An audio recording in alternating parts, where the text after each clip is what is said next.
generally they're negotiated and agreed between the parties. They should never be one that is dictatorial, whilst they need to be tight but not onerous, because eventually natural justice will out no matter how we contrive to make strict terms and conditions. And they should be mutual. Exclusive can only affect their cost and time, and hence then you've either got overruns or EOTs occurring.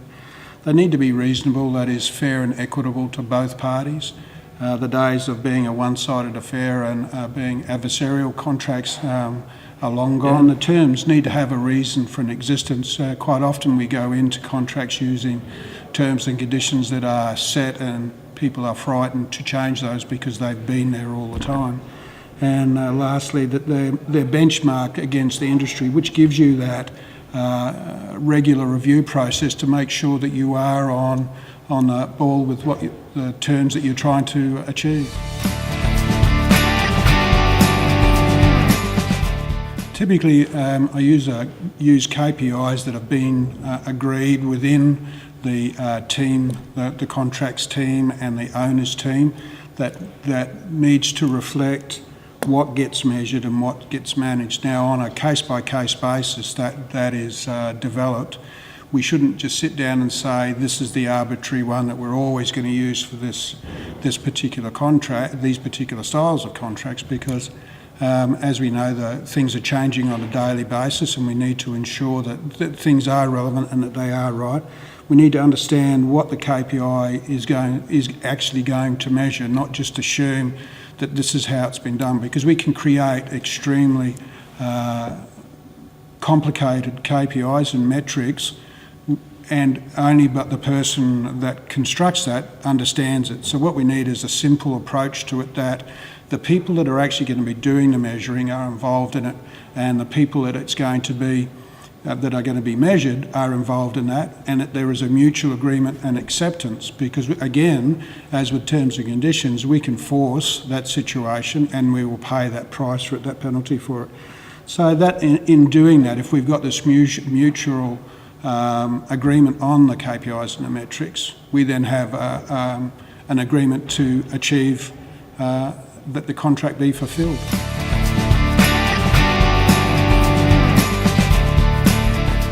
I always use legal input, and the reason for that is obviously case law changes and legislation changes, so our legal brethren are continually monitoring and updating that. That's their area of expertise, and we should use that. We should understand and acknowledge that and engage with it, and allow them to be a participant in it. It's when we leave them in the closet and only bring them out for when a contract is to go pear-shaped that we suddenly find that we have to do in-depth discussions with the lawyers. So if we keep them abreast of what's occurring, they don't have to be involved in a day-to-day basis, but if there are occurrences that are bubbling in the background, then there should be some sense of updating with those people. We need to take their words, obviously, from a commercial perspective, and we put them into everyday speak. The lawyers themselves generally do that these days, so there's very little that we have to do that.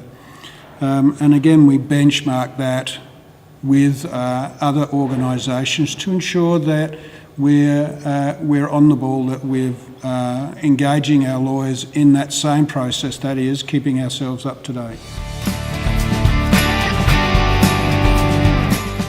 I worked with Phillips Fox on AKG Port and Rail for their terms and conditions for all of their styles of contracts, and got extremely positive feedback from that organisation.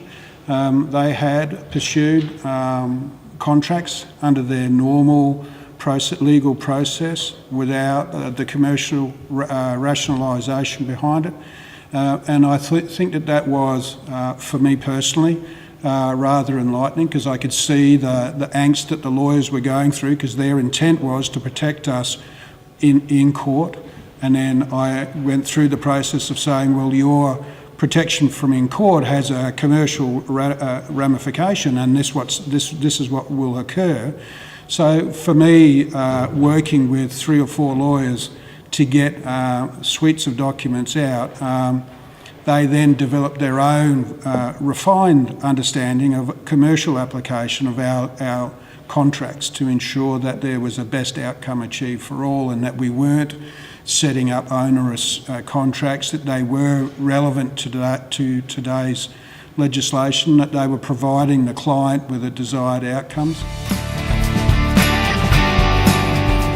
So it's given me a chance to develop my speaking skills. It's also helped me to engage a clear understanding of who are in these fields for these conferences and what the desired outcomes are. For me, on a personal basis as well, the second thing is about the networking that will develop and will provide me with a closer contact to my peers within the organisations, particularly here in Western Australia. So I think this is a good forum for people to meet.